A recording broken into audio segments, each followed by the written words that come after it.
How would you feel if I turned into a major disappointment? How well would you sleep knowing I failed you?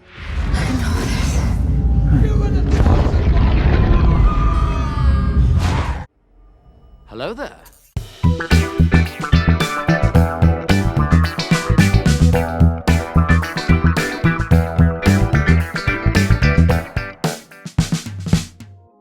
Hello there everybody, and welcome back to Fouch Facts.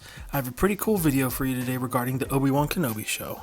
I believe that a deleted scene from an unfinished episode of Season 7 of the Clone Wars will be adapted to live action for Obi-Wan Kenobi. However, before I get into today's video, be sure to give this video a thumbs up, comment below your favorite Clone Wars scene, subscribe to the channel, and click the notifications bell so you'll be alerted whenever I upload new content. With that being said, let's not waste any more time. This is where the fun begins. Before I show you the clip that I'm referencing, I need to give some context and background to set up what is happening in this clip. So, some of you may have not seen the Clone Wars animated television series, and that's okay. I'll briefly catch you up. The Clone Wars was an animated show created by Dave Filoni that takes place between episodes 2 and 3 that literally tell the events of the Clone Wars. We primarily follow Anakin Skywalker, Obi-Wan Kenobi, and Ahsoka Tano, Anakin's Padawan learner. At the end of Season 5 of the Clone Wars, Ahsoka was framed by Barriss Offee for bombing the Jedi Temple and murdering Letta Turman. Now, even though Ahsoka's innocence was eventually proven, the Jedi Council turned their back on her. They didn't believe her when she claimed to be innocent. The only people that did believe Ahsoka were her master Anakin, Plo Koon, and Obi-Wan.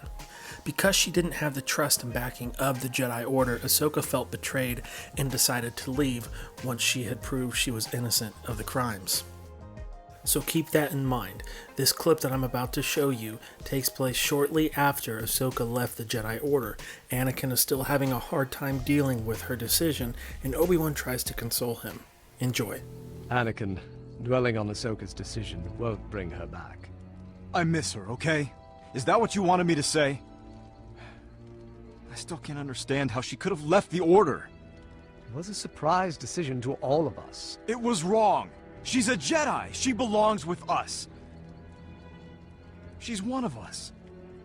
She made the decision, Anakin. Well, what choice did we give her? The moment there were any suspicions about her loyalty, the Council turned their back on her. I will grant you mistakes were made, but she chose to leave. Part of the Jedi way is not letting emotion cloud your better judgment, and that's precisely what Ahsoka did, even in her most critical moment.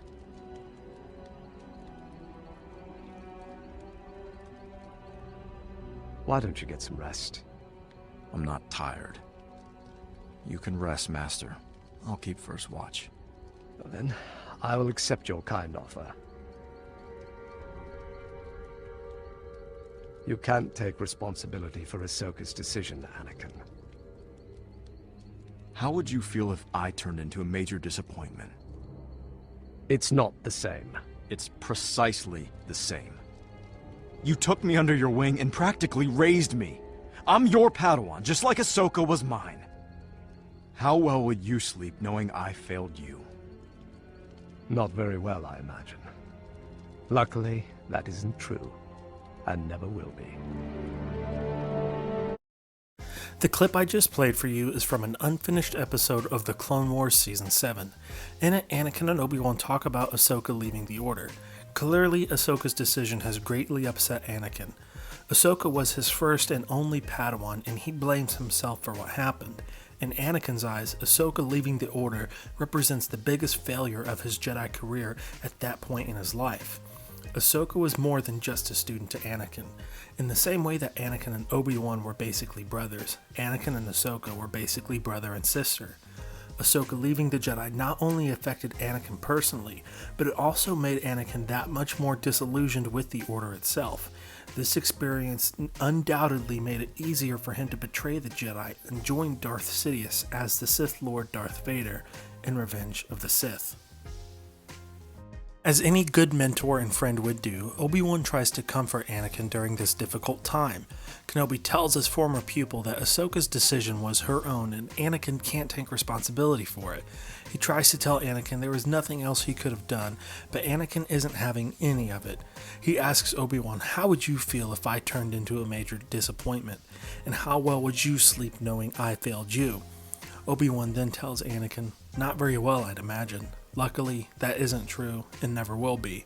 An emotional line, to be sure, as we all know what eventually becomes of Anakin in the end.